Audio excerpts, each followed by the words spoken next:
cemetery, but you left the bodies, didn't you? Do you like scary movies, Sydney? You have a TV? No. I just like to read the TV guide. Read the TV guide. You don't need a TV. When there's no more room in hell, the dead will walk here.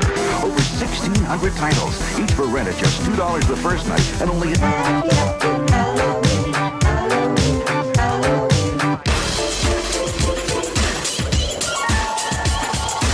Oh, you're so cool, Brewster!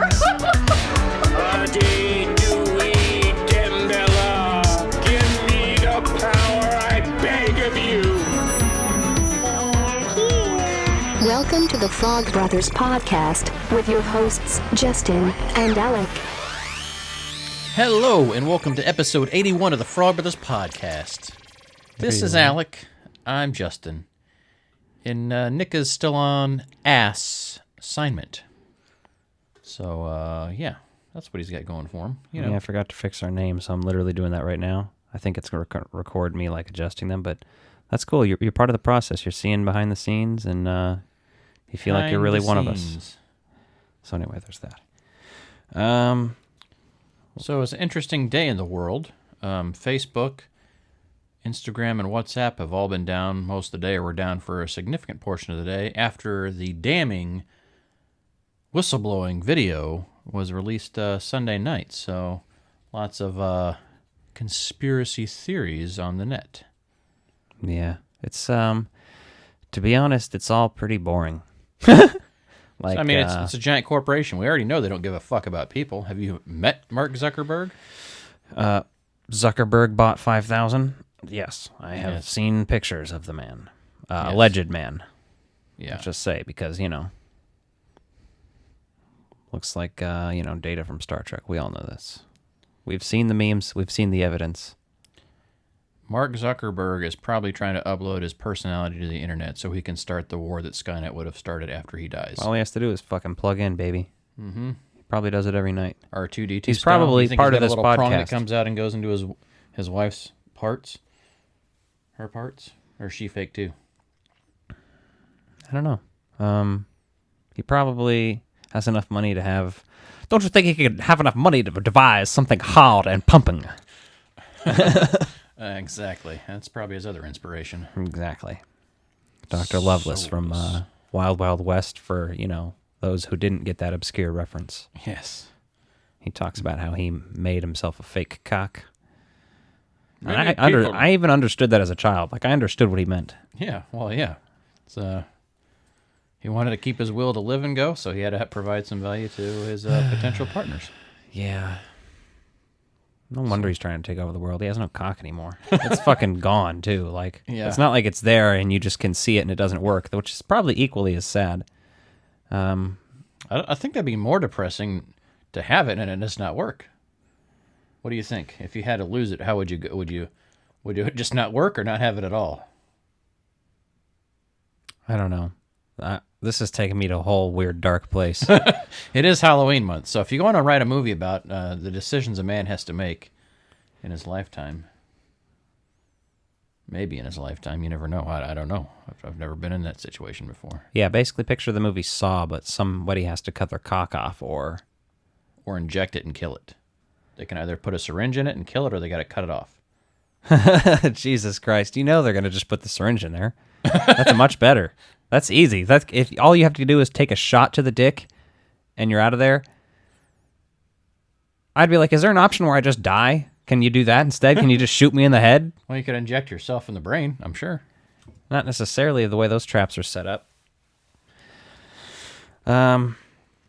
Should we speak about the elephant in the room? We have to make an adjustment to our series Spectre Vision, which is no longer our series Spectre Vision. Yeah, so a production company named Spectre Vision reached out and was like, hey. It's Elijah Wood's production company. He's one of the owners. Oh, it is? Yeah. Oh, interesting. They made that movie you wanted to cover, Mandy. Yeah. They done The Greasy Strangler. Yeah, they reached out and they're like, hey, we've got this trademarked, and we're like, oh, okay. All right. Yeah, we weren't really even using it that seriously, but now we have to go back and change things.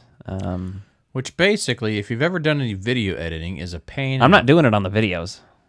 I'm not re-editing the videos or anything. I'll redo the thumbnails and the titles for everything. That's what I agreed to. Yeah. I was like, I'm not going back in the video editing. What I'll do is in the notes for everything, I'll make a note that we changed the title. We have no affiliation with Spectravision Productions or whatever the fuck. Yeah, no, that's fine. I get it. It's a production company versus a segment of a podcast. Take that how you will, but it's just easier to be like, well, here we go, moving along. Yeah, I feel a little bullied, but hey, what are you gonna do? This is some corporate America. That's what they encourage. So. Yeah.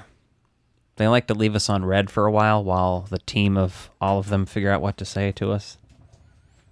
I mean, I don't know. It's a weird situation. Maybe they're watching or listening now, and they're like, "Those sons of bitches! They're ratting us out." Either way, I know it definitely pissed Nick off because Nick was like, "Let's fucking." He was like, "Did you tell them to go fuck themselves?" I was like, "That's not how this is gonna work." But I was like, "Yeah, unfortunately."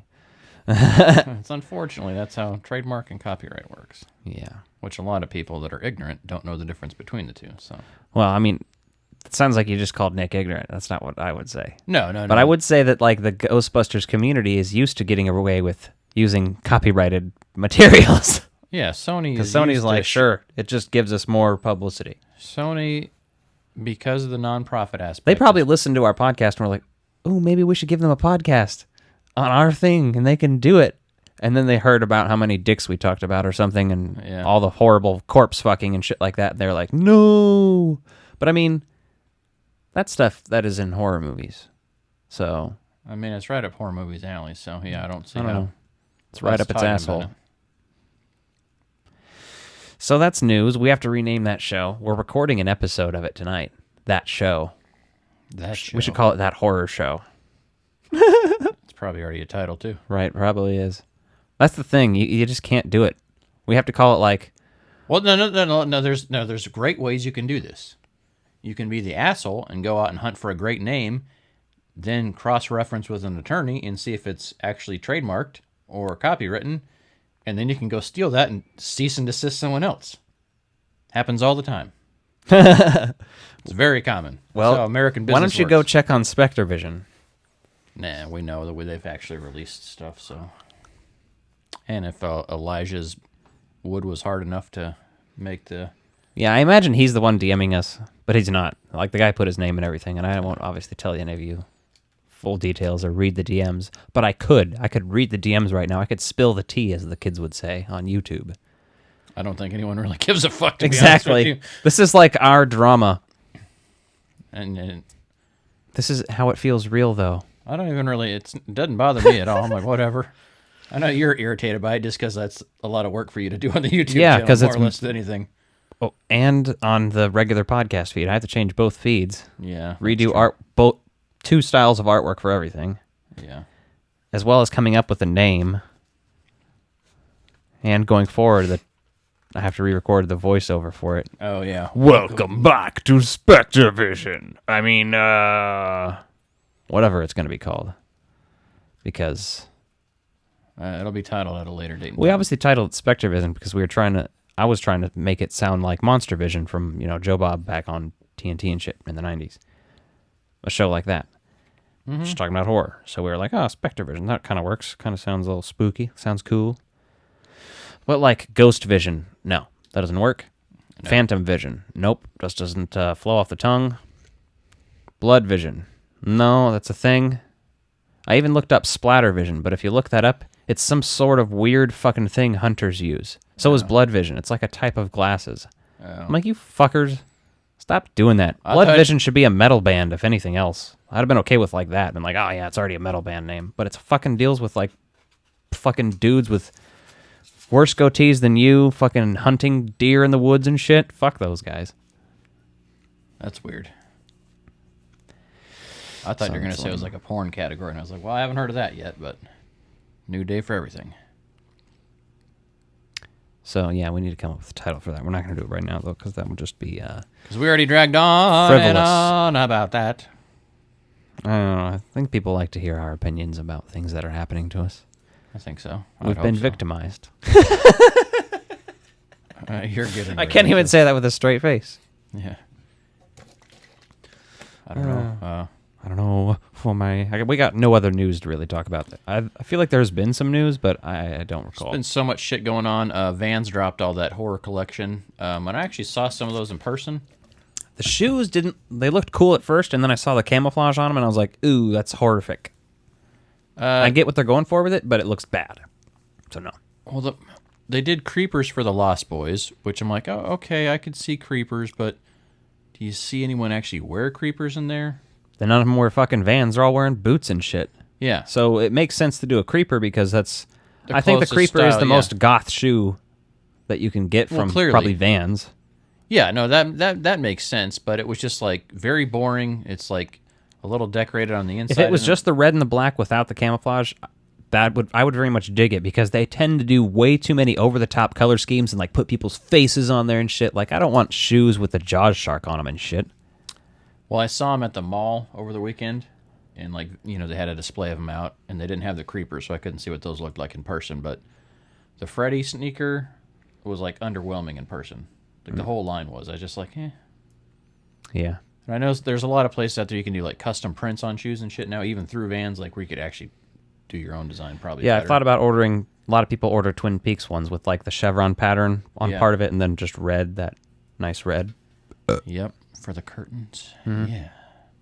No, so that dropped this weekend. I know a lot of people did that. Ghostbusters, Reebok crossover was another big announcement that dropped today. Kind of got lost in the news of the internet not working for, when I say the internet, facetiously meaning Instagram and Facebook not working because Twitter was fucking gold today. Yeah. It was a good day for There were Twitter. lots of memes going around about like everything else dying, but Twitter being where everybody was still. Because there's people who don't even really use other stuff other than Twitter, and they're just like, "What's happening?" Yeah. Oh, okay. And there's people that just flocked there. Like today, when I was felt like scrolling when I was on the toilet, I was like, yeah, sure, I guess I'll get on Twitter. Like, what do you doom scroll? You can go to Reddit or you can go to Twitter. Oh, I guess we should talk about that artwork that Tim Latte sent us. Yeah. That's badass. He sent us a little thank you. Is that how you say his name? I think I say it Lottie. wrong. Lottie? Is that it? Latte, not latte. I fucked No, it up. remember I'm so sorry. when I asked him, he was like, when we interviewed him or talked about it before, he's just kind of like, whatever. I know. I just feel bad about it because it's like I feel like there's a way I should be saying it, and I always There's a badass way to say it with like fucking confidence, and it sounds really amazing, and we have failed to deliver every time that we've said it. I basically called him Tim Latte, like Yeah. he's a fucking drink. Yeah. A Tim Latte. Yeah. But he did some dope artwork for us. So that's on our Instagram and Twitter. Check that out. We were probably going to make it available for shirts, maybe stickers eventually. I don't know. We'll see. We're going to do some stuff with it. Yep. It'll be awesome. It'll be fun. So that's cool. That's the last shout out. I guess we'll move on to... What'd you think of those Ghostbusters Reeboks, though? Pretty underwhelming again? Well, let's see. Let's go down the list of the ones that I remember in my head. There's the black ones that look like military-esque is what they said or something. And They're I don't supposed to see any Ghostbusters logo anywhere on them. Well, that's fine. But, like, they just don't look like Ghostbuster shoes either. They look like not even necessarily bad shoes. But, like, they're expensive because they're, fucking what they are. And I'm like... They're Reeboks and they're licensed, just like the Vans were Exactly. $20 to $30 more than those pairs of shoes usually are because you're paying for licensing. Yeah. And then the next one I remember had some sort of, like, teeth and face on it, but it didn't really make sense. Like, I just didn't get it, what I was looking at. So... Now, this line is available in adult sizes and children's sizes. But the only shoes that looked cool were the kids' ones. I know. Only available as kids. Those ones look dope. Yeah, those looked amazing. I was thinking like, hey, if Nate wants some of those or Pete wants some of those, I'll gladly get them for the dudes. They looked cool. And the only other pair that looked like, oh, those are shoes that I could actually wear, but like, still, they're all white. Where the ones that were like white with like the blue slime looking muncher color the underneath. muncher stuff, and like they had like the big bite out of the tongue. I did like the way they looked, but again, I'm just not going to pay $150 for. I have a $100 pair of Ghostbusters shoes that I paid for, and they are signed by Dan Aykroyd, and I'm good with that. I just don't. I don't know. Licensed shoes. They've never a big thing for me. They're usually just ugly as fuck. Well, they're such a random thing. The only way they're cool is if it's like a re-release of something that is in a movie. For example, the Back to the Future shoe. Or if you did a re-release of the Nikes that Michael J. Fox wore in the original one. Yeah. And marketed them with the Back to the Future logo and shit, I'd buy the fuck out of those. Yeah, those would be amazing because those stuff like that. Yeah. I would get into that, but yeah. I don't know. I'm on the same page. So, right. Let's move along. Water cooler, cold, cold, cold. Water cooler, cold, cold, cold. Water cooler, cold, cold, cold. Water cooler, cold, cold, cold. Water cooler, join the cold, cold. Water cooler, join the cold, cold. Water cooler, drink it out. Water cooler, cold. Marvel's What If? Ultron 1. Based on the way this episode ended, would you say that that's the end of this season? Possibly, probably. I think that was the 8th episode, so I want to say that concludes either the series or the season. Looks like it. Yeah, so yeah. Clit and Natasha start off Clint Eastwood? Yes. Clint and Natasha start off fighting a bunch of Ultron's Sentinels. Yeah. Basically, so they're flying around fighting everything. And since you saw the last episode, you're kind of like, okay, I get what I'm watching here. You already kind of knew where you're going with it, so. Although you are kind of wondering when exactly this takes place before it tells you outright, basically, like, this is pretty much taking place during Age of Ultron, like, right after, like, the situation changed, and then it does, like, some time period after that, obviously, but, like, it skips you ahead, so it just kind of speeds up to leave out a bunch of the nonsense, but essentially, Ultron pulls a Skynet and nukes the world after he takes over. That's kind of interesting. I wish they would have had some more T2 vibes or Easter eggs and shit in there. The best Ultron line was, what is it? I can't even remember what it is. It's either... I fucked this all up because I was trying to remember what the actual quote is. It's a Nightmare on Elm Street quote. Not an actual Ultron quote. When he says, I've got the body, you've got the brains. Yeah. But I think he might even say, I've got the brains, you got the body, or, something like that. Yeah. I did appreciate how they took the Vision body and allowed that to become Ultron, right? And the neat bit about that was that, to keep that Ultron look you're used to later on, that just became like the armor that he had, the Iron Man style armor. So I think that worked pretty well from a design aspect. He killed Thanos and took the stones. Yeah. Got to see more Captain Marvel. She arrives on Xandor and gets murdered. Yeah. That was pretty fucking cool to see someone that's like, oh, help us, it's our only hope. Right. And then she just fucking gets slaughtered, and you're like, yeah. Because at first she's like, oh, we're playing games. And then all of a sudden he murders her. So. Yeah. And then he's all like sad because his mission's complete. Mm-hmm. Yeah, then at that point he's like, well, this is boring. And then he fucking hears Jim Morrison saying, bring on through to the other side. Mm-hmm. No, that's not what happens. He hears the Watcher watching him, cucking, fapping away like he's Vince Vaughn and Psycho. I love how he's an asshole about that. He's like, you've been watching all along and you did nothing? He's like, I'm not supposed to intervene. Yeah. I just sit here and fap. Yeah. You want some coffee? They go back in Russia, and Clint and Natasha are looking for the file of the copy of Zola. Yeah. That was interesting to bring him back, though, as a way to... Well, I like it because it goes back to Winter Soldier, that one of the best Marvel movies in general. That's such an interesting, weird sequence, and, like, how, like, all of a sudden he's basically fighting with them and, like, saving them and shit, and it's very weird, but... well, it's an AI, so an AI that's self-aware would almost just be at the point of self-preservation, too, which they did here again, so that worked. But there's also a point where Clint, I wouldn't say sacrifices himself. He just commits suicide. Yeah. He's like, fuck this. I'm done. I'm just, peace out, bitch. Well, he's tired. Everyone he knows and loves is dead, basically. I know, but it's like, now you're just leaving her to be alone with a fucking robot. Yeah. The other thing, though, like, they make it a point to, like, let you know there's nuclear bombs going off or had gone off, and yet they're in all these places, and there's no mention of radiation fallout and, like, people just fucking dying and gross and genocide, which Disney really loves genocide when it comes down to it. Genocide jokes. Exactly. Corpse-sniffing jokes. Yeah. So they upload Zola onto one of the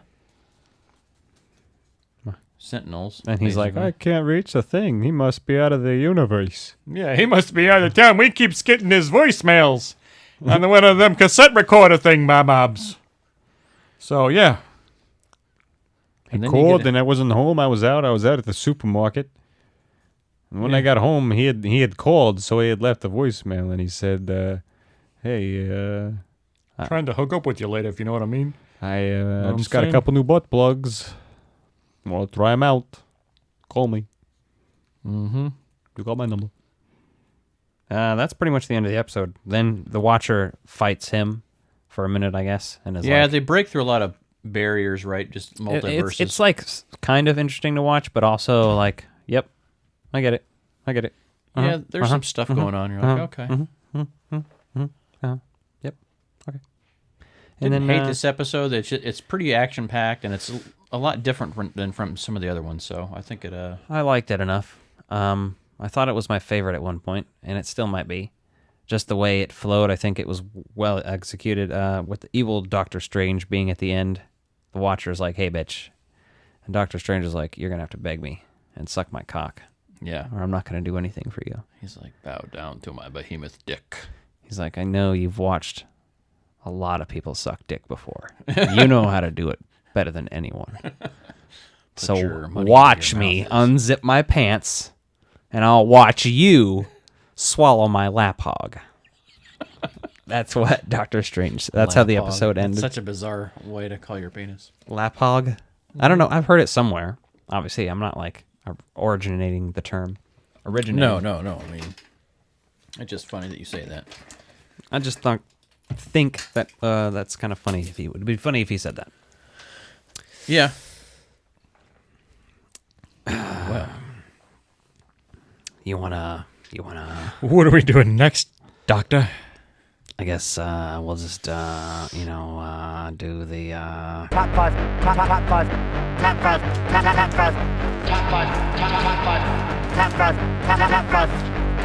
This is top 5. the top 5 horror themes. top 5 horror themes. Meaning horror themes. This could be like, a score as long as it's the theme, or a pop song as long as it's the theme, or a intro for a television show as long as it's horror. Horror. Things like that. Whores. One of the things I like doing most is banging whores. Yeah. To quote Danny DeVito. What are you looking at my list for, you bitch? Because you have it all right in front of you. Yeah, that's what notes are for. Yeah, I know. You going first or am I? People think you're just looking at my dick or something on camera. Sure, I'll go first, motherfucker. I didn't think too hard about this list. I had smoked 2 blunts while I was making this list. And to the face. And so that's what happened. And number 5 is The Thing. The Ennio Morricone and John Carpenter. Come on. Beautiful. Good. That's a good choice. I like it. I love it. It's one of the best parts of that movie is the music. It accents it very well, and I enjoy it a lot. You're stoned out of your mind, man. My number 5 is Stranger Things by Kyle Dixon and Michael Steen. It's more of a modern one, but it's a very vintage take with vintage synthesizers, so I very much like that one. Oh. Yeah. First 2 seasons I have and I listen to occasionally just for fun. We sound very much talk radio today, and we're not very excited. Anybody listening to this is very somber. They're going to fall asleep. You're freaking out the dog. Yeah, he came over. Hey, what's up with your... And anybody who was trying to turn this up because they're like, what the fuck is he saying? They just died and Hey, I turned backed off the way podcast. off the mic. I backed way off the mic. You know how much I sacrificed? All right, what's your number 4? Number 4 is the theme for I Know What You Did Last Summer, which is Summer Breeze by Typo Negative. That's a good call. Like I said, I was like, fuck this list. I'm just going to throw some shit on here that I can think of off the top of my head. And I really like that song in that movie. Obviously, that movie's but it has its moments. And if you like that era of horror, it's pretty good. I mean, it's not great, obviously. It's not Scream, but it's trying to be Scream. It's in that same genre. Like at the time, they all like kind of played out and they felt great. But I just like late '90s horror movies and early 2000s, like that time period. I dig them. So. Yep. My number 4 is "Ernest Scared Stupid," the song by Bruce Arnston and Kirby Sheffield. So yeah, I love that song. It's campy as hell and it sounds like B-movie music, but it's also like upbeat and got enough of like some actual original Universal Monsters hints to it that it really works for me. It's fun, campy as hell, but good. Nice.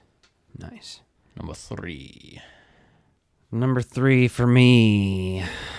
I've got to pee on a tree. You don't also on a bee. You gonna take R. Kelly's spot now that he's in jail? I said I was gonna pee on a tree. I know. What the fuck does that have to do with R. Kelly? You just liking to pee in public like that? Peeing in public is not the same as what R. Kelly has done.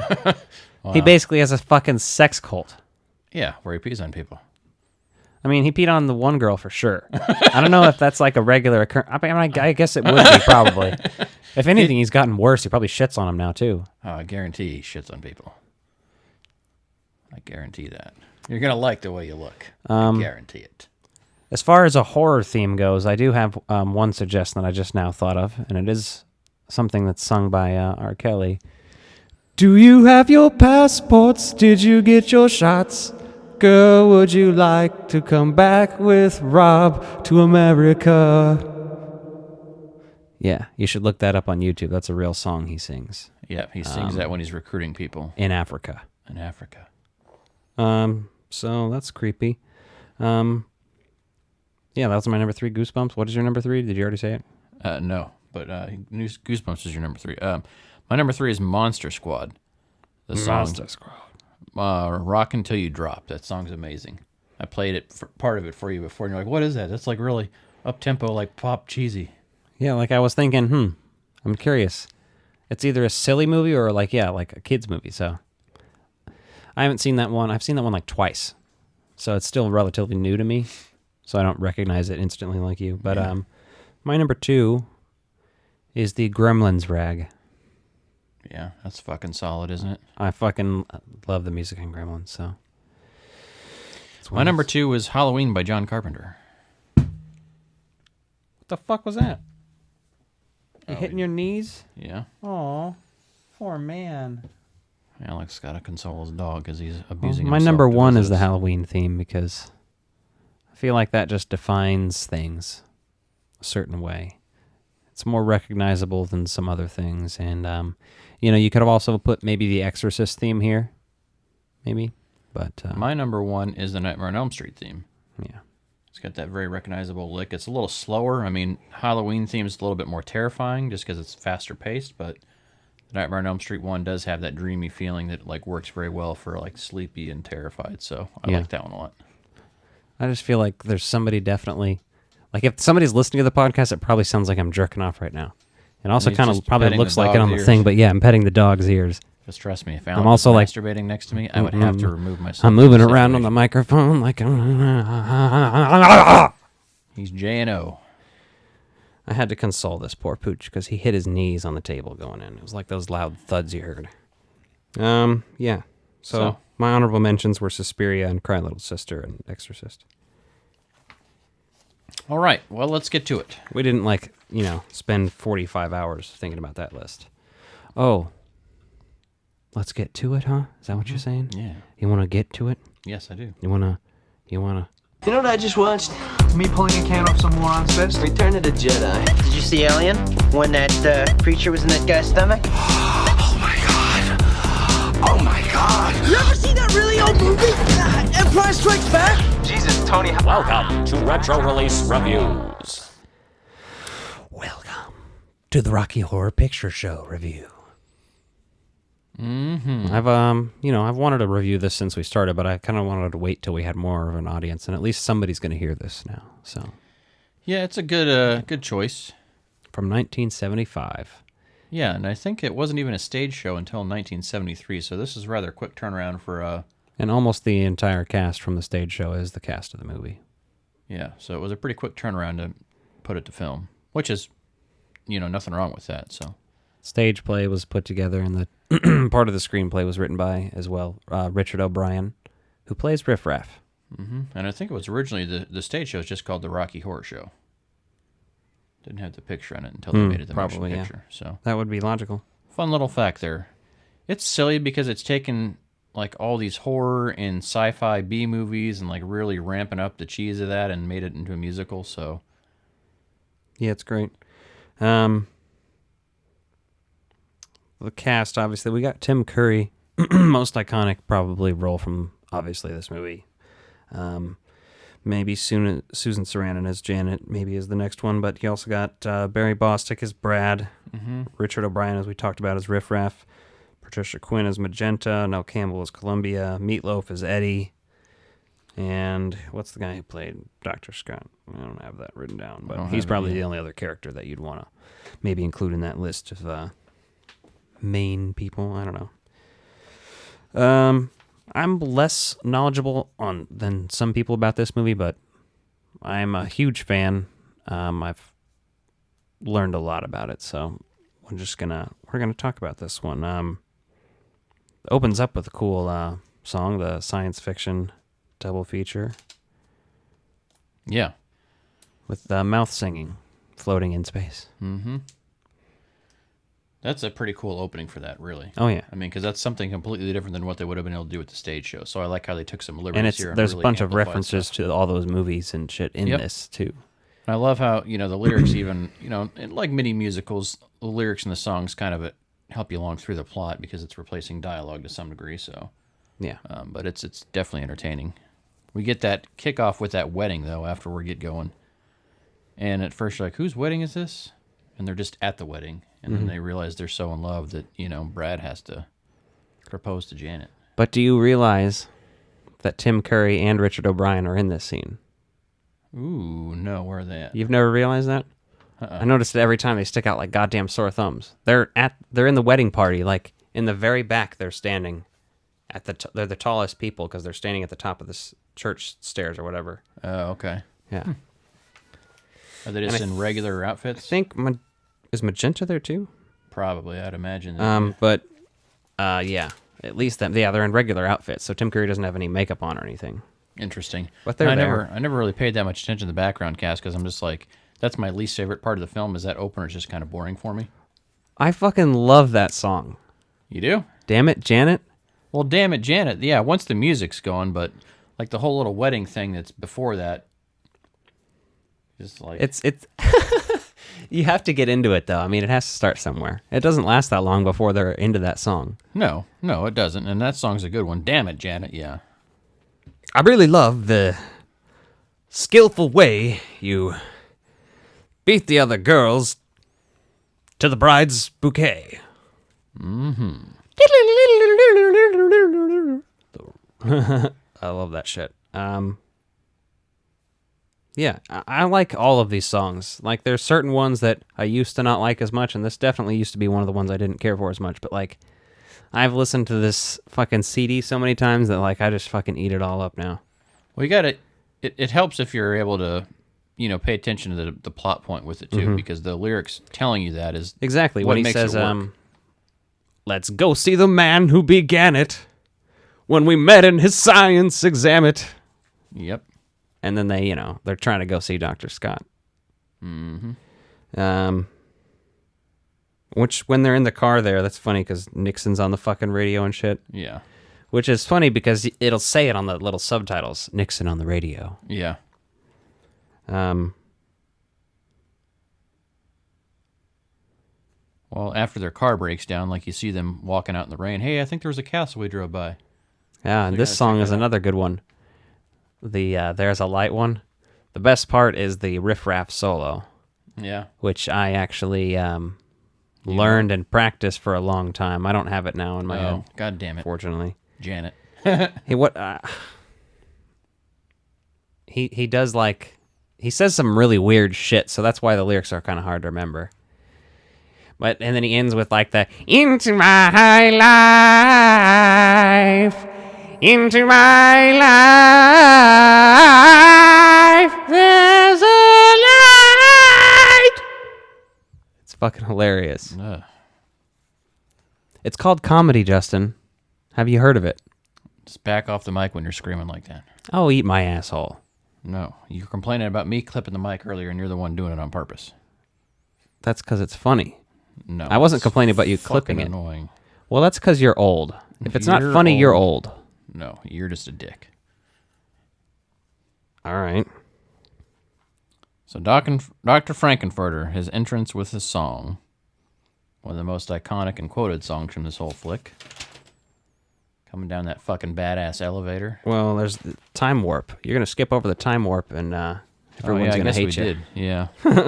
That's like that's the whole fucking party scene, too, that really does the whole... That's the first big dance number, really, because everyone's dancing to that. Yeah.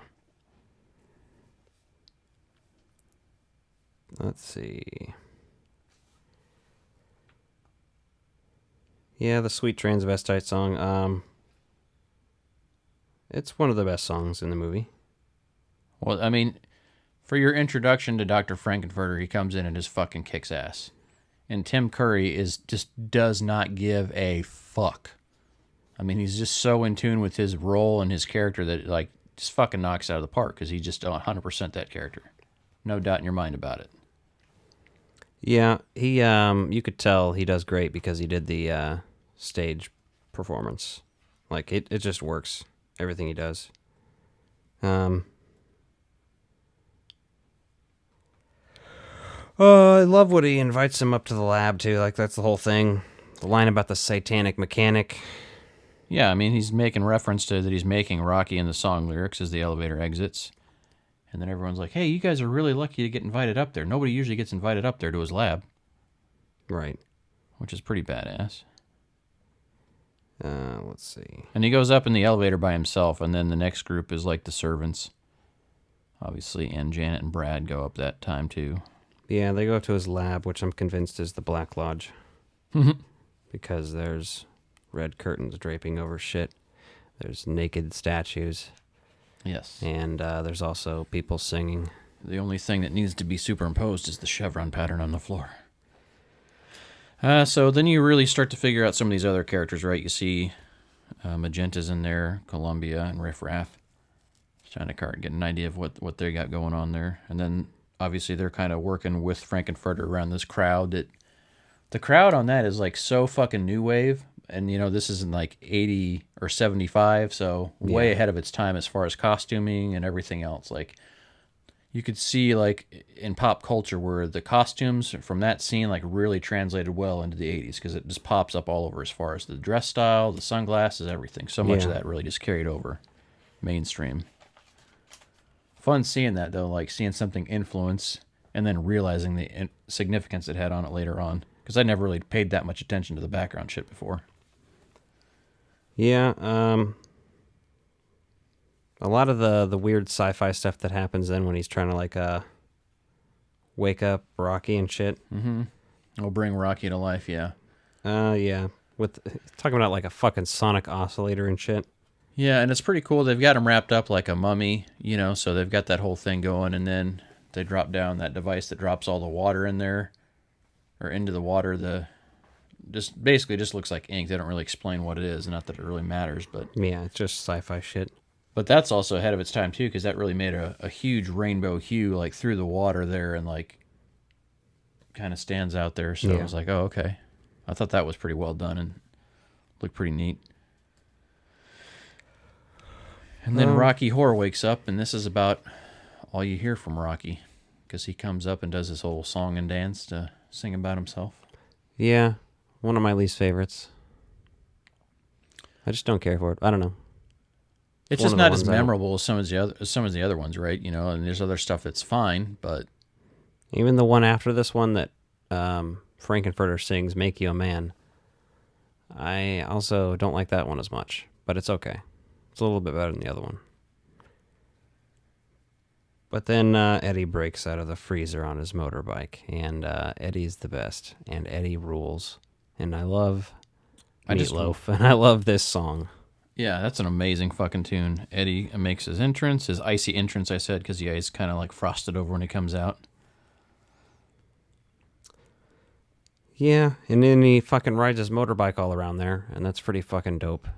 Hot Patoosie, bless my soul. I really love... Oh, yeah, I can't read my own handwriting. Hot Patootie. Hot Patoosie, bless my soul. I really love that rock and roll. And then you like see Columbia. Justin's a big fan of the Rocky Horror Picture Show, as you well know. Hey. I was just trying to save you some embarrassment. You sang it. Fuck. You sang it again. I don't care. I don't watch this movie all the time. I'm not saying I don't like it either. So, does that make me less of a person because I'm not as big as a fan of it as you are? Trying to take away my credibility. No, I wouldn't say taking away your credibility. You did that yourself. You have done that yourself. I never claimed to be credible on Rocky Horror. This is probably only the third or fourth time I've actually watched this movie. Nothing against it. It just never been a huge musical fan, so they're not usually at the top of my list. Yeah. You can blame Disney on that one. They had crammed enough shit into fucking movies growing up that they just they don't do it for me. Yeah, so he fucking murders Eddie with an ice pick. Yeah, that's pretty fucking brutal, too. Gets all pissed off, and then he's like, maybe I shouldn't have taken half of his brain. Yeah, probably. Oh, yeah, maybe you shouldn't have taken any of it, but, you know. That is a horrific scene, actually. Like, that's the one scene that's actually horrific in the movie, when he kills him with the ice pick. It's like, it's not even showing very much or anything, but it's just... It's graphic enough that you get the point with it being like, ooh, that's it works. Like pre-slasher movie type of a moment there, really. And, then they go back into Make You a Man. I like how they continue, because that song gets interrupted, so he's got to finish the number. Reprise. Yeah. Yep. And then he goes and fucks Brad and Janet. Yeah, coercion was the word that I used, because you tricked me. I wouldn't have. That seems a little disturbing nowadays. I mean, he's a fucking alien, and he's making a man, and he just murdered someone, so it's not out of action for him to be coercing people. Oh, I know. But I'm just saying, like, when I noticed that, I was like... Yeah. Because he goes in, like, disguised as Brad, and then he goes in disguised as Janet, and they both... And he's like, well... She was way more into it. She was like, she wanted it from the beginning, she just didn't want to admit it. She's like that the whole movie, like with Rocky and everything. Yeah, no, that's like clearly... Like, she's having a sexual awakening in this, and then Brad is like... You promise you won't tell anybody? And you're like... Right. Oh, shit. Brad is like a modern Republicans. Yes, he is. He's a toe tapper is what we call that. Exactly. He'll toe tap you in the men's room. That's the Creature of the Night song, which is a good song, too. The touch me, I wanna be dirty. Then Riff Raff fucking starts torturing Rocky with that chandelier. That's just fucking hilarious to me. Yeah. I love Riff Raff. He lets him free, and then he just lets him go. And he's like, I'm going to fuck this shit up. Riff Raff's like my favorite. Whenever I answer the door, I always do my best Riff Raff impression. Hello. Yeah. Oh, and that's basically in between the Janet and Brad stuff, because then I was like, more coercion is my note. Yep. So, Brad's like, sure, you can blow me. And then Dr. Frankenfurter, Rocky is outside.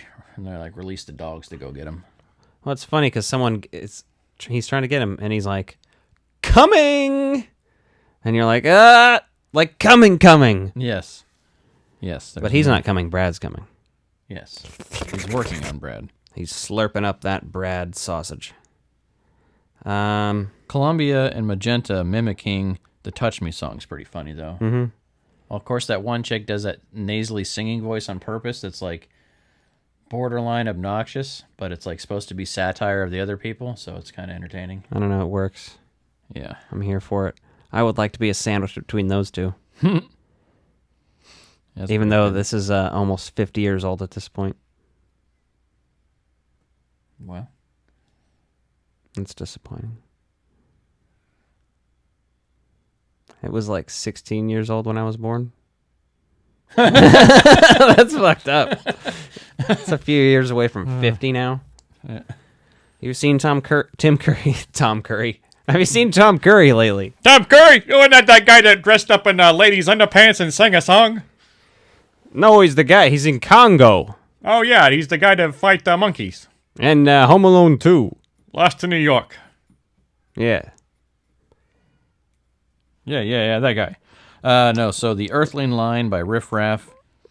Dr. Scott arrives. Mm-hmm. And then, Frankenfurter uses his fucked up magnet to bring him into the room. It reminds me of the chair in Casper. Oh, yeah. Where it shaves him and shit. He's just in his wheelchair, and so they just bring him along for the ride. Pretty entertaining. And he explains that Eddie is his nephew. Yeah. Or was. Yeah. What I love there, though, is when they discover that Janet and Rocky are in there and they just fucked. And everybody's yelling at each other.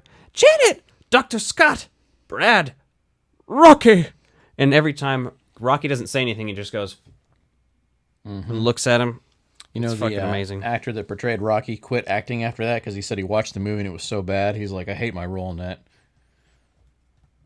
It's great. That's fucked up, isn't it? Like, you're like clearly there just because you fucking were ripped for the role, right? And your hair looks doofy as fuck, too. So that whole fucking dinner scene, though, it's a tender subject. Oh, yeah. I'm like, oh my God, they're eating Rocky. They're eating Eddie. Oh, yeah, that's what I meant. They're eating Eddie, yeah. And you're like, oh, that's disgusting. Well, it's funny because it's not like out in your face, but it is there. They're eating Eddie, exactly. Yeah. It's an easy thing to overlook if you're not paying close attention. Like, the dialogue is another slice anyone? Yeah. And it's funny because Rocky is oblivious and just like scarfing it down. Yeah. But that's when Columbia leaves. Mm-hmm. Freaks out. Wise up, Janice Weiss. The Medusa. Dr. Scott knows they're aliens. Yeah. They're aliens. Oops. Yeah, and then they tie the backstory that they know Dr. Scott, and then Dr. Scott's nephew is Eddie, so kind of bring it all together there. Oh, yeah, that's the Eddie's Teddy song. Mm-hmm. From the day he was born. And those songs are some of the worst because he's not really singing, and so it's just kind of like that sing-talk nonsense. Well, that's part of like his thing. It's intentional, so it works. I still like that song just because I've heard it enough that I like it. Yeah. But it's like the lyrics to that are even hard to understand, like the chorus. Oh, okay. Something about little Eddie's Teddy, I knew he was a little kid. Mm-hmm. But when he threatened his life with the switchblade knife, what a guy. Makes you cry. And I did. Mm-hmm. So then we see the Medusa transducer turn everyone into stone. I love that too, the transducer. Yeah. That's amazing. Yeah, it's fucking intentional. It's so good. It's great. Then we get that badass song. I like the narrator's line in that Teddy song too. The detective or whatever he is? The narrator, yeah. Yeah. They just call him the narrator, but he pops in and says, he was a low-down, cheap little punk. It's funny. And then Eddie pops into the song, too, for a brief second and says, I'm out of my head. Oh, hurry, or I may be dead. They mustn't carry out their evil deed. And then Eddie's corpse under the fucking tablecloth, that scene rules. It reminds me of, like, fucking Dracula mixed with, like, Texas Chainsaw Massacre. It's great. It's so gory, but it's so easy to look at because it's like, it's well done without being obnoxiously graphic. It's just like gross enough to be like, oh, it's like shocking, but it's hilarious. Mm-hmm. And he does the stage song when he's unmedusaing them. Mm-hmm. Yeah, he starts setting up his theater show, and they're all trans then, obviously in their outfits and lingerie and everything else. Give yourself over to, what does he say? Pleasure. I can't remember it now. Don't dream it. Well, be it. And then Columbia's nipples are popping out over and over during the rest of this movie. Oh, I guess I've never really wasn't paying that close of attention. I noticed. Well, but they literally popping out when she's dancing on stage, like just the nipple popping out. Yeah. And it's like, I don't know how to describe this without being weird, but it's like too late. Her nipple was, no, it's not. Her nipple was hard. So it's like, kind of like being squished up, like if it was pointing out and like going like that. Like peekaboo with eraser tips? Yes. Yeah, basically like that. And then it would fully pop out for a brief second, maybe. But it also pops out, I think, when they're in the pool and they're all like almost having an orgy. Yeah. That's a wild fucking scene, too. That's like a dope scene. I'm like, I want to jump in this pool. That whole fucking dance scene and dance and number scene is just over the top. It goes back, that's probably slightly better than the first one for the time warp. But I mean, those two are the bigger numbers in there that are really fucking crazy. My notes literally say, Columbia's nipples. Hello. And then almost a pool orgy. Yes, please. Well, then Riff Raff and Magenta come back in. Okay, yeah. I got this whole thing for you. What you got? Oh, God, he's going to sing. You're mad at me for singing. I can't sing it very well, I don't think, because I think he's obviously a much better singer than me, but... Frankenfurter, it's all over. Your mission is a failure. Your lifestyle's too extreme. That's so bad because I just can't. I don't have that register. I'm your new commander. You are now my prisoner. We return to Transylvania. Prepare the transit beam. Something like that. That's that whole line he says at the end of that song. Yes, he basically sings the whole thing through like, bitch, fuck you. The worse I sang that, the funnier it is, so. Yeah, and Magenta's got the whole Bride of Frankenstein look going with the hair and everything. Which is pretty badass, but I mean, obviously they're doing some throwbacks, so. Yeah. And then, Riff Raff is no longer the hunchback, so I think that's my favorite thing.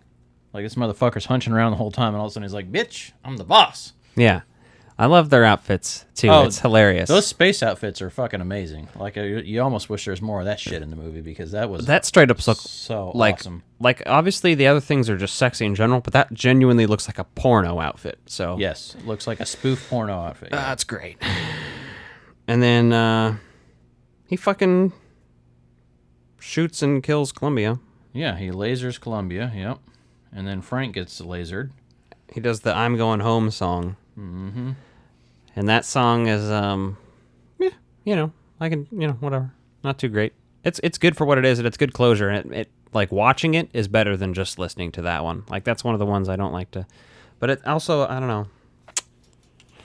I kind of do like it, too, Yeah. I don't know. It's, I don't know, there's some really good ones in there, and there's some that just kind of blend in with what's going on. Like, out of context, they're not as good, so. Yeah. He makes them leave then, before the house takes off. Yeah, he says, okay, yeah, you're free to go. How many movies have we covered on this podcast where at the end of the movie, a house as a rocket takes off? At least one other. I can tell you at least one other. Yes. Influence? Bad Taste. Yes. Bad Taste, the aliens have that house and they take off at the end. What is coincidental about these movies is Nathan showed both of them to me when I was in my... I was like 10 or 11 probably when I watched both of these. One Halloween, I was at Nathan's house. I think this was either 4th or 5th grade. We came back from trick-or-treating and Rocky Horror was on. He's like, oh, you got to watch this.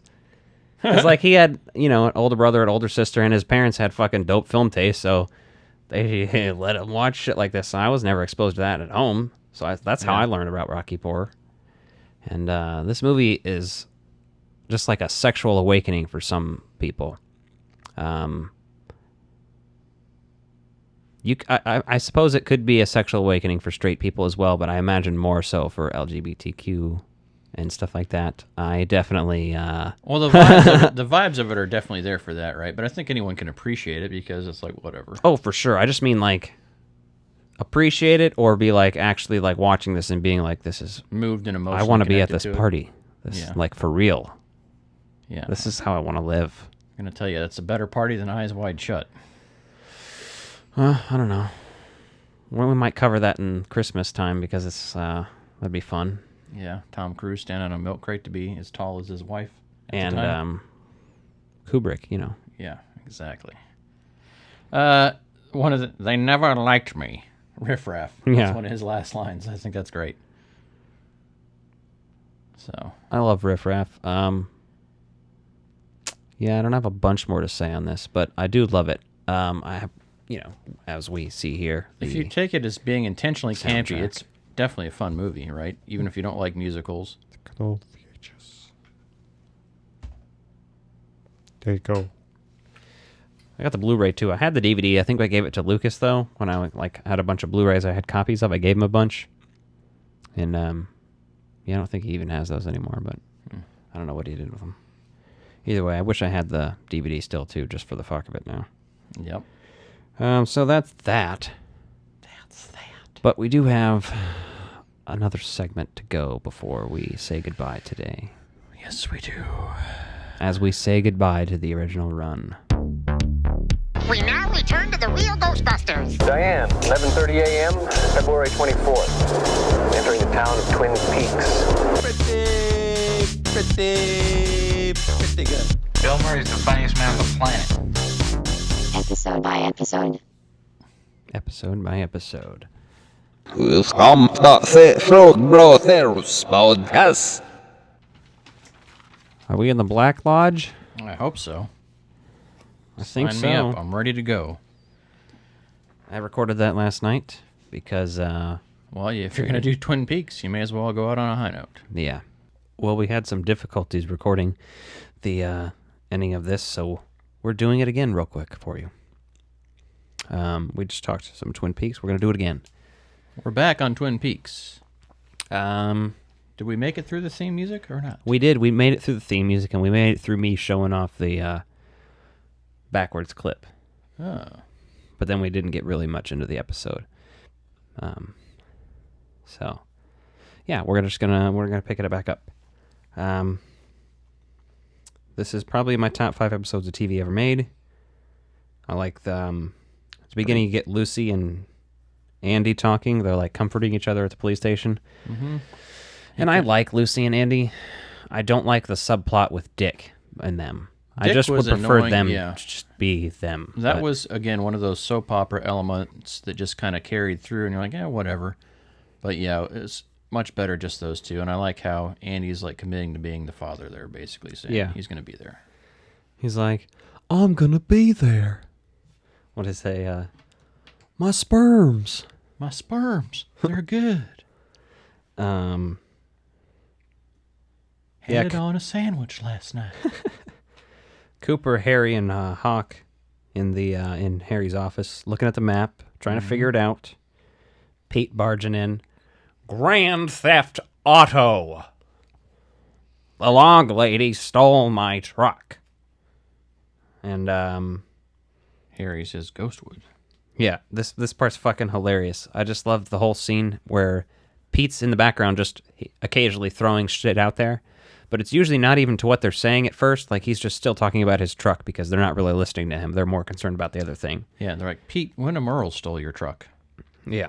He's like, 12 rainbow trout. Talking about what he has in the fucking bed of the truck. For an itemized list. And they're like, yeah, we know your truck's stolen, dude. It's cool. They come to the conclusion that it's, they need to go with Glastonbury Grove. That's where I found, or that's where Hawk says he found the pages of the diary and the bloody rags or whatever. Mm-hmm. And Cooper's like, oh, King Arthur was buried at Glastonbury Grove. 12 things, 12 the men around the table or whatever. And Pete in the background, King Arthur's buried in England. Yeah, he just got to throw his 2 cents in. The log lady will be here in 1 minute. And 1 minute on the dot later, she arrives. With screen time, too, and I love that. It's great. Screen time of 1 minute later, she pops on screen. She brought the oil, basically. And Cooper's like, so what's the oil? What's the story behind this, huh? Will you give me crunk? Yeah. You gonna fuck me up? Is it in 2 styrofoam cups? Yeah, exactly. Can I double fist it? Can I mix it with vodka? That, too. The log lady's like, no, this is my pussy juice. No, that's not what happened at all. Stop it. This isn't a washcloth. Stop it. This is how I wrung out the washcloth. Oh, God. That I kept inside my butt for 3 weeks. For 3 weeks? I had this uncomfortable hunk of rags up my ass. The log. What if Christopher Walken was the log lady? What if he was the voice of the log? That'd be even better. I'm the log. I've got something to tell you. Listen to what this lady has to say, because she's very significant. Listen, you Agent Cooper. I know what you want. Yes. I love his little grumbly voice, too. It's great. I can't do that one anywhere near as well. Everybody can do the Christopher Walken like this. Come on. Not everyone can do that. And that was a Schwarzenegger right Come there. Come on. Everybody do this. Who were we impersonating? I'm on Schwarzenegger. Arnold Schwarzenegger. That's like the Conan O'Brien impersonation of him for the Jingle All the Way skit. It's very much reminiscent of the Dana Carvey version. Oh, yes. Like absolutely. impersonation. It's beautiful. Wyndham Earl has Annie in the Woods. Well, we didn't talk about the oil. We kind of got off track and called it pussy juice.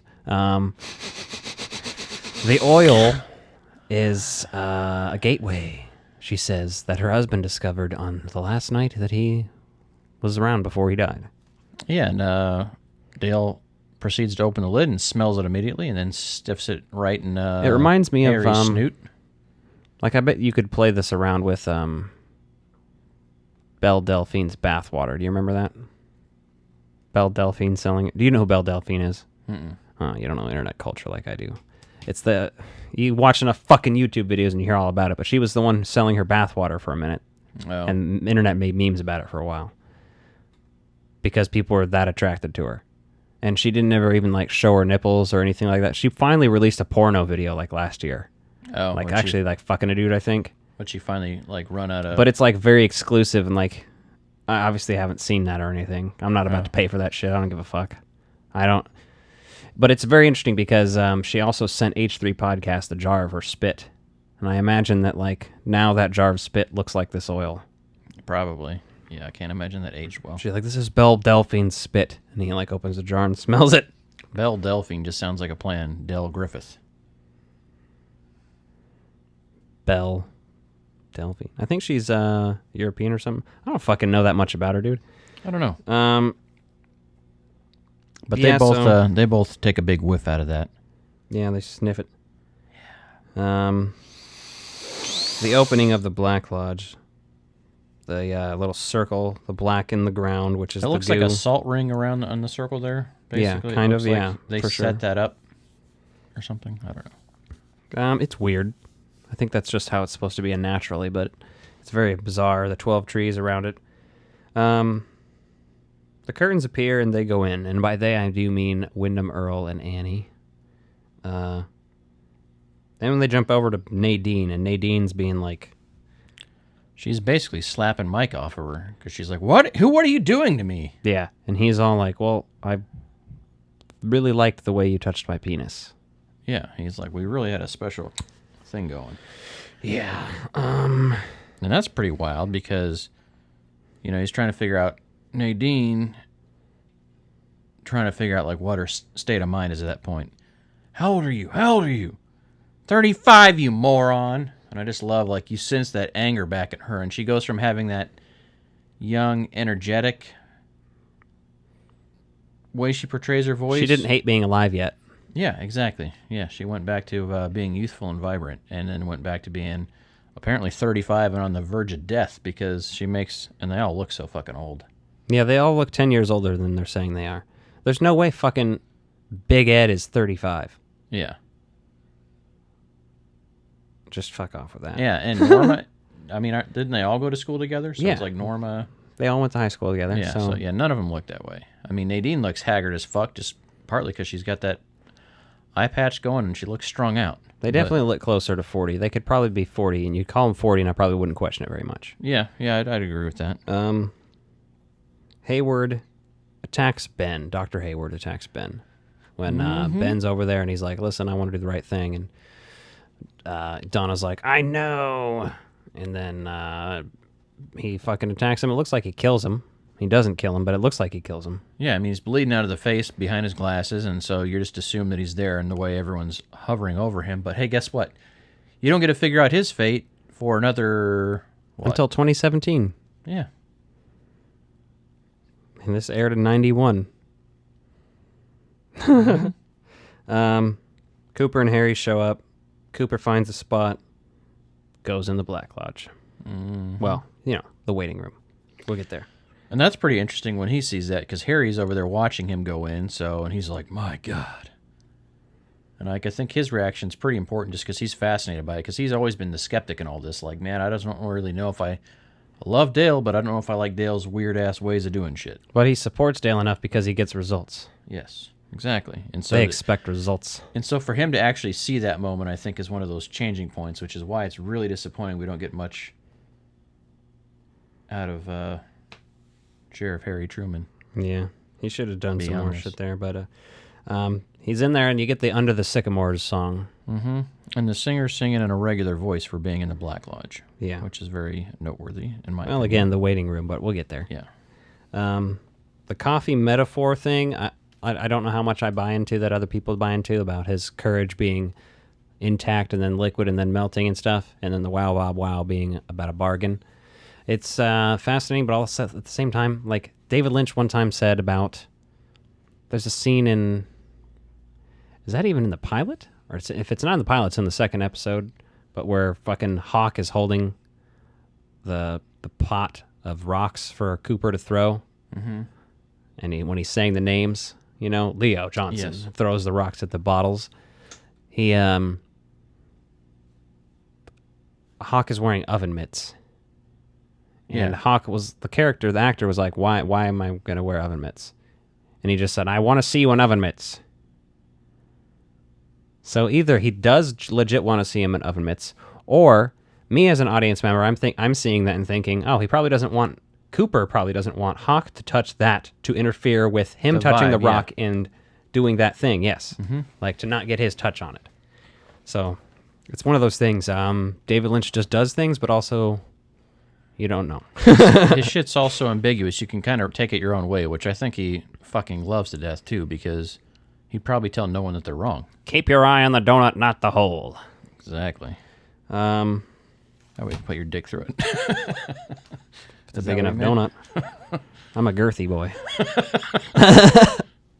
And you prefer to go into the chocolate pipe, not the strawberry donut. Yeah, I don't know. I think I prefer the strawberry donut. I don't know. Okay, that's fine. I mean, if I'm going to eat it, definitely the chocolate donut. Oh, yeah. With or without sprinkles? Sprinkles. Okay. I don't give a fuck. Sprinkles just get in the way, honestly. They're taking up space. They make it look pretty, and that's all sprinkles do. As an adult, that's a conclusion that everyone has to reach at some point in their lives. It is. Isn't it disheartening that you're like, these things don't even taste that good. They just add visual appeal. I mean, there's sprinkles that like are special sprinkles, and they'll taste like just sugar, but come on. Yeah, that's its own thing. I love fucking Harry yelling at Andy. Andy, over here. Mm-hmm. He like has this excessively low voice when he's trying to yell. Yeah, and it's like because he's in the zone. Like this is like some of the most focused you see Truman in this show. And then I love this exchange between Andy and Truman that comes up. Yeah. Been about 10 hours since he went in there. You want a thermos of black coffee? Yeah. A plate special? Yeah. Do you want dessert?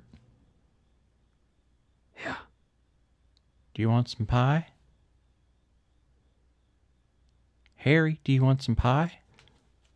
I just love the way that scene goes down. It's so fucking hilarious. Because Andy's like genuinely trying to be there for his sheriff, and then Truman has literally had his blind moment because he watched them fucking go through a portal and disappear, and he's just like, what the fuck happened? Like, and he can't leave because he's got to be there for Dale when he comes back. Yeah. But he's fucking overwhelmed. And he's like, yeah, you know what? Dessert does sound good. Mm-hmm. Andrew and Pete go into the bank after. Well, Audrey goes into the bank first. Let's yes. I forgot that line. She goes in there. She tells him to call the local newspaper, and the bank manager's just a fucking bumbling idiot. I don't even know. Like they're not paying any attention to going on there, and walks in with handcuffs and handcuffs herself to that. And no one says anything about it. And they just let her do it. I'm not unhandcuffing myself from this until the paper comes down here, and we can save the environment piece. You know, she's going off on her speech about saving Ghostwood. I get it, right? She's doing her thing. Mm-hmm. That's when Andrew and Pete come in, and they're about to go open that safety deposit. She's in their way, and she just lets him through because he's like, "Ah, yes, young spirit or whatever," some shit. And they go in there, open it up. What does the note say? It says, "Got you, Andrew. Love, Thomas." And then kaboom! The bomb goes boom. They make a very intentional point to show you that the glasses fly out of the bank, across the street, into a tree, before some money starts flying out of the sky, too. And they kind of show you, like, just the outside of the bank where the explosion was on the street. But, again, another cliffhanger moment there where you've got all these core characters to the series, and there's this giant explosion, and what the honestly, fuck just it's happened? like Pete and Audrey are not expendable. Andrew is expendable. Yeah. Sure, kill him off. But Easily. Pete, Audrey? No. I mean, sure, Audrey's character was a lot weaker second season, especially the second half of it. But that's just soap opera-y stuff that you'd get into plots and go out of plots and stuff like that. They had to give her something to do once she couldn't be fucking Cooper, basically. Mm-hmm. Major Briggs and his wife at the bar. At the diner. You see, I almost said bar because they're at the bar or whatever.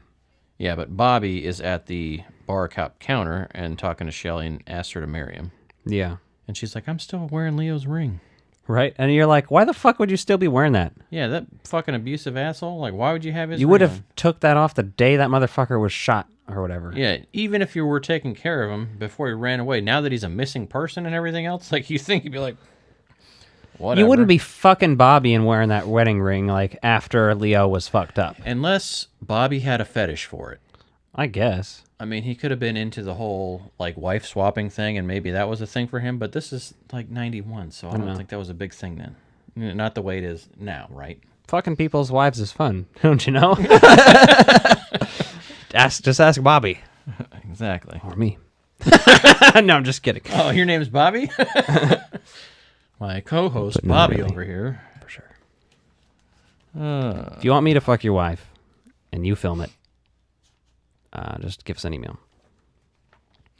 And then Major Briggs hears a vision from the other side, right? And From Sarah. He hears it from Sarah saying that? It's from Sarah's voice. Oh, it is? Okay, because it's a different voice, so you can clearly tell. Well, exactly. It's like he's possessing her almost and channeling her from the Black Lodge. Okay, that makes sense. So that's Because- William Earl channeling Sarah's voice. Well, yeah, she's brought in by Jacoby. Jacoby's like, "Here he is, Sarah. What do you have to tell him? There's the Major." And he sits Sarah across from him, and he says, in a really fucking creepy-ass voice, says, "I'm in the Black Lodge with Dale Cooper." And, something about, the last thing he says is something about, like, we're waiting for you or something. Mm-hmm. So that's spooky as fuck, and like I said last time, reminds me of Ghostbusters with "There is no turn on this world." So with Dale being in the waiting room, what do you think about the waiting room that we see? Do you feel like we see most of what actually goes on, and time is obviously takes place at a different pace in the waiting room? Because, he's waited on him for 10 hours. So do we think Dale sat around for 10 hours in the waiting room before he actually got up and did anything? Or, that's obviously, there's no rules in there right now, really. Yeah, it's hard to say because time does pass in there. But it appears based to pass in on its own Twin way. Peaks: The Return. Yeah. And other things that we will not discuss just yet. But, yeah, he's in there. And is the waiting room, I guess, yeah, I don't know, there's something weird with time for sure. I don't know how to explain that, but he's in there and he says, the man from another place says, "When you see me again, it won't be me. This is the waiting room." And he offers him some coffee or whatever. Laura sits down, says, "Hello, Agent Cooper. I'll see you again in 25 years. Meanwhile," then does the little hand pose, which if you're watching, you can, see, there's me doing the little hand pose. It's basically just... He doesn't. He could be a hand model, but he chooses not to be. It could be a hand job model, maybe. That, too. Probably pays better. Probably. Maybe tastes better, too. I don't know. Depends on what you like. Pay me enough. I'll be a fluffer on your set. I don't care. If I get paid enough, I don't give a shit. Will you wear a fluffy costume while you're the fluffer, though? Again, everything has its price, man. I don't give a fuck. That's fair. Okay, I just had to ask. When we get in weird tangents, I just got to ask weird questions. I draw the line at, like, severing my own penis for a job or something like that. That's not going to happen. But, you know, like, if they're like, hey, you want to fuck in front of a football stadium full of people while you're dressed as, I don't know, anything. Name something. Yogi Bear? Yeah, while you're dressed as Yogi Bear. And they're dressed as Boo Boo? Yeah, but you have to fuck them in the butt, and then you have to get bukkakied by 10 guys, but we're going to give you $1 billion. I'd be like, where's the costume? If not, I'll make it. Yeah, sure. Can I, Do you want me to speak like Yogi too, or just Boo Boo? Hey, Boo Boo! Come in my picnic basket! That's amazing. Yeah.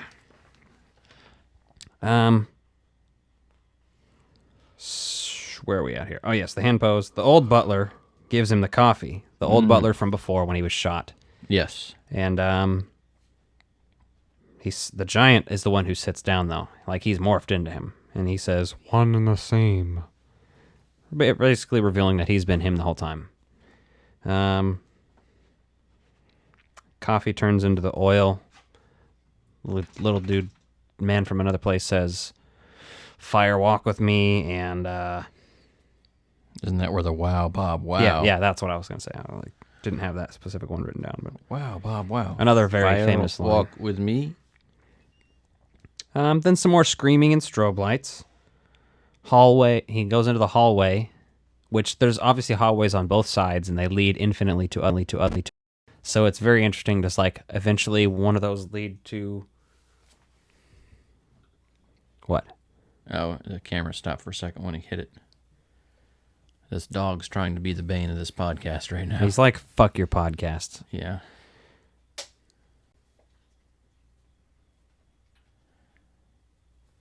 So that was a long silence. Yeah, don't mind it. Just skip over it. So where am I? He's looking around through the hallway here, right? And he's starting to go into other rooms of the... It's freaking me out. Yeah, he goes into the other room, and then the man from another place is laughing maniacally, is creepy, and says, wrong way. Yes. And you start to realize that there's other doppelgangers is what we're seeing. Yeah. Maddie says, watch out for my cousin. He steps into basically an empty room, and then there's he sees the man from another place, and he looks smaller than he normally is. I'm not sure what's going on there, but he says doppelganger again. Yeah. Then there's another Laura Palmer doppelganger that says, meanwhile, screams in reverse, kind of like up to Dale, basically, up to where the camera is. That's fucking epic, because it's so startling and unsettling how she screams in reverse like that. Yeah. Then he goes into the next room, has his gunshot wound back from the end of season 1 or whatever that was. I think that's when it is, pretty much. Yeah. And then he sees basically Annie, but it's not Annie, it's Caroline, but it's also Annie laying on the ground with him dead. Is it him or the doppelganger? You can't see their eyes, so you don't know. Well, that's what I mean. Like, it doesn't even necessarily matter because it's just a quick visual representation that disappears anyway once she stands up. Mm-hmm. And she says, Annie, I saw the face of the man who killed me. And then he's like, oh, Annie or something, you know. And she's like, who's Annie? It's me. And then it shows her face again, and it's a doppelganger of Caroline. Mm-hmm. And then it turns into Laura screaming again, and then into Wyndham Earl, implying that he's fucking with Dale, basically. Yes. And then it shows, which I don't know how he's mastered the Black Lodge and all the powers of the things, but whatever. That's just one of those characters that he automatically comes in as a bad guy, and you just don't really... You have the history of him and stuff, so it makes kind of sense, but it doesn't make sense why he knows this much about working the Black Lodge and stuff. But whatever, it's fine. Annie, you kind of see that he's holding her captive because she fades in and out. Well, and I think he at least knows the fear piece, right? Because that's what he's talking about earlier on, is how the fear is going to control that. So yeah. I think, he understands that bit of it. So if he can scare Dale, then he can control Dale in there. And then when Merle says to Cooper, if you give me your soul, I'll let Annie live. Cooper's like, I'll do it. And he fucking, when Merle stabs Cooper. Mm-hmm. Kind of bloody. And then Bob is like, nah. Here, walking in my Canadian tuxedo, I will say fuck off. And he basically like unreverses the stabbing. Yeah. And then he's like, not in my fucking waiting room, you son of a bitch. You don't get to fucking ask for souls. But he tells him to be quiet because Wyndham Earle's screaming, be quiet. He talks all weird, and it's distinctly different. Like, his voice is forward, but meant to sound backwards. But it's, I don't know, it works. It's cool. He says, you go. He is wrong. He can't ask for your soul. I will take his. Mm-hmm. And then he has that cool, like, fucking fire shoots out of, like, Wyndham Earle's fucking head. Yeah, it looks like fireworks going off. And then he has that thing where he, like, looks down really quick, and it's like the fire's in, and he's, like, captured the guy's fucking soul. Some Shang Tsung shit. Mm-hmm. Your soul is mine. Flawless victory. We should, like, edit him saying that. It should. It'd be great. Cooper's like, all right, fuck this at this point, and runs. Yeah. But his doppelganger comes in there and is, like, kind of, like, partying with Bob for a minute. Like, they're all just laughing excessively because they're fucking maniacs. Yes. And then he chases Coop. And he chases him throughout numerous hallways, throughout the waiting room, lodge, whatever you want to call this area. And eventually catches the motherfucker. And it's so fucking terrifying. And then when he catches him, you're like, no! And then it kind of like cuts to the outside. Yes, now you're outside again. And it's Cooper awakening, emerged from the Black Lodge with Annie. And she's pucked up. She's like bloody. And he's just like chill. Sheriff is still sitting there, correct? Yeah. And then that's when they pick him up, whatever, and they go back to the hotel or whatever, the motel, whatever, the hotel. The Great Northern. And Cooper starts to wake up. And they're like, oh, good, he's awake. And he literally says, I wasn't sleeping. How's Annie? That's what he fucking says. I wasn't sleeping. Like, what a weird fucking thing to say. Well, it's creepy as fuck, but obviously. And then he gets out of bed, and they're like, oh, I have to brush my teeth. I have to brush my teeth. Oh, he says, I need to brush my teeth. And they're like, okay. But then as soon as he's over to the bathroom again, he turns around and says, I need to brush my teeth. Just remember his weird speech patterns, because it's interesting. He squeezes the toothpaste out, and he just starts squeezing it. And I'll explain what I think's going on here in a second about that. He gives a very odd expression, looks into the mirror, backs up a little bit, and smashes his fucking face into the glass. Yep, and you see Bob in the mirror at that point, too. Exactly. So what has happened here is Bob has possessed Dale. Bob has possessed the doppelganger and exited the Black Lodge. Oh, okay. Dale is stuck in the Black Lodge. Yeah. But you don't know that at this moment. Well, yeah, you don't exactly. Because they don't have the contacts in to show the white eyes like you're normally expecting. Right. When you're in the waiting room. So you're either... Yeah. So your conclusion at the end of this would either be that with the doppelganger's out there, or Cooper is, but he's possessed by Bob. Doesn't really matter. Either way you look at it, the hero's lost. Yeah. That's a dark-ass ending, isn't it? And it's terrifying because he starts laughing maniacally, and they're like, Cooper. And he's like, how's Annie? How's Annie? And you're like, whoa. This guy's terrifying because he doesn't, you're used to seeing him as Cooper, fucking straight-laced. He's not ever crazy or kooky other than the way he is. So when you see him doing some other shit, you're like... He's quirky, but yeah, he's not like a fucking crazy person. Yeah, like me, if you saw me just doing that, you'd be like, yeah, he does crazy shit all the time. Have you ever fucking been around that guy? Yeah. He's a fucking lunatic. For you to see Cooper doing that, it's like weird and out of place, and it's terrifying. And then it just cuts to the credits like, hey... See ya never. See you next. Nah, not gonna be next fall. not gonna be around here anymore anyway. So they essentially shot it 25 years later, The Return. Close to it, anyway. Close enough. Ballpark, yeah. I think they shot it... 2014 is when they announced it. I think 15 and 16, it was closer to 2014 and 15, I think, is the actual shooting. So it might have been... Either way, in the story, it's 25 years later. It's roughly 25 years later. Is there any mention of whether or not that was intentional? No. I mean, like, you can't ask David Lynch to elaborate on anything. It just seems intentional, so... Is that the whole reason he waited? Because it's like, fuck, it's almost been 25 years. I can take that and do something with it now? I mean, you just never know with David Lynch. But also, Twin Peaks, just thanks to the internet, like, became a thing. Like, without the internet, I didn't know what Twin Peaks was till, I heard bands mentioning it in interviews and shit, and weird shit like that, you know. I was like, huh, I gotta check this thing out. That's the conclusion of the original Twin Peaks series, though. It picks up, like, again... we said in 2017. We're going to probably stuff a Fire Walk With Me review in sometime, but between those. And you should read that book if you have time now. The Final Dossier? Not the Final Dossier, the other one. Secret History of Twin Peaks. That's the one that you should read between the first series and the second one. I'll have to check that out. I need to find out where it's packed, because it's not on my bookshelf yet.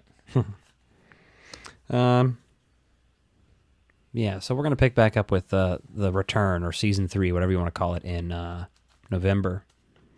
Going to kind of switch gears and just let us go full Halloween for a minute. Yep, and it was a perfect time to finish this series up. It ends on some spooky notes. It's one of the scarier episodes of some of the stuff going on in the waiting room, for sure. Yeah. So, I mean, this series has done great with some of the little moments of flashiness of scary stuff, but this episode, I think, had some more chills and scare to it overall compared to others, so good ending. But like, subscribe, tell us what you thought. All the things. Of this episode of Twin Peaks. Mm-hmm. What's your favorite song in Rocky Horror Picture Show? I want to know. I want to know. All right, ladies and gentlemen, boys and girls, children of all ages, get your Ivan Zoos. Hey guys, thanks for listening to the Frog Brothers Podcast. We'd greatly appreciate it if you could like and subscribe if you're listening on YouTube, and if you're listening on the audio feed on Spotify or Apple or Twitch or wherever you listen, tell your friends and make sure to subscribe to our YouTube at youtube.com/thefrogbros. Hit us up on Instagram at Frog Bros Podcast, on Twitter at bros_frog, on TikTok at Frog Bros Podcast, and follow us on Facebook. Join our Facebook group Frog Bros Video by searching just that, Frog Bros Video. Hit request to join and you'll be approved. We have shirts available. The link is in our Instagram bio and below in the description. And you can find stickers on Etsy at Frog Bros, all one word. Additionally, if you'd like to give us a call and leave a voicemail soon, our Patreon will be live and we'll be posting monthly responses and reactions to the voicemails. Dial 816-832-5388. Shut this off. Shut these off.